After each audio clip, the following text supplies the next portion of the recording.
Welcome back to the Cavaillon via Ferrata, because previously with Tom we did this blue line along and then back, but today we're going to do this blue line, reach this point and then continue on this red route which goes along past two caves. There's some underground bits on the way back, and then you rejoin the blue line and head back as before. So the first bit I've already covered with Tom in a video. It's quite easy, quite good fun, and there's a new section made into this first part where you get to test your strength to see if you're strong enough for the second section. Now the second section passed through two little caves, heads up, and then through some natural tunnels. So let's start this section off.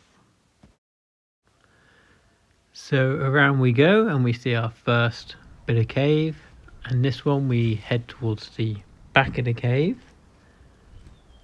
and then we climb up, and then you get to the bit where you see the photos of this Via Ferrata, which is crossing this cable, which is a bit of fun to duck underneath the rocks. You need to switch your head from the left to the right, and out you come and across the wire. Then you traverse across this cliff face, takes a bit of stamina, and the second cave is dead simple, along a wire and then down these wooden steps, and then head across to what was the difficult section, but new for 2022 they've made a secondary zigzagging route. So if you find this straight vertical, slightly over vertical climb, you can head to the right and then just skip that out. So we're going to take on the difficult route just for fun, take our time. This is my first Via Ferrata of the year, so just get back into the swing of things.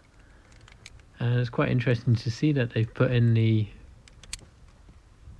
easier route up there, so I might be able to take the family on this route now, because this was previously maybe a bit much for them. But now if there's a problem, we can simply skip it out.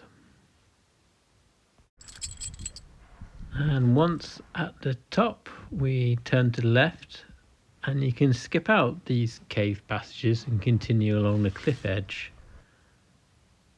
But you might as well go through the caves. It's not that dark. If you've got a mobile phone, you can light it up. I did bring a head torch with me, but what I didn't bring with me were something for my knees, because I'm just in shorts. Oh yeah, there is a nice map of the cave. I'm just following the cable route and I'm on my hands and knees, and I should have bought some little knee pads or something for my old knees. Getting a bit old for crawling around caves, I think. As you can see, it's not even that tight, it's just a little awkward for an old long-legged person in shorts. So yeah, there's quite some interesting things to read, epic geological tale. And then you crawl on through more of this nonsense. It's a nice change of temperature actually, because outside's usually very hot. So when you're in here, it's kind of nice to be cool, and it's a bit different. And it's not even narrow. And then you head back onto the cliff. And then you got another quick 100 meters of Via Ferrata to do before you end this section.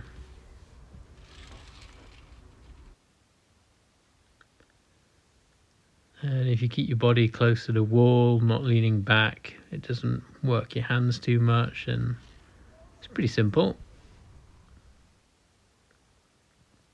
And then you get back onto the Via Naturale to head back to the start point to finish that Via Ferrata. I don't think it's that difficult. There's, in the Alps, you'd say that was un peu difficile, aussi difficile, but not quite difficile. But anyway, it's got a difficile rating, and now there's even ways to skip out that difficult climb up, so no excuse not to try it, I guess.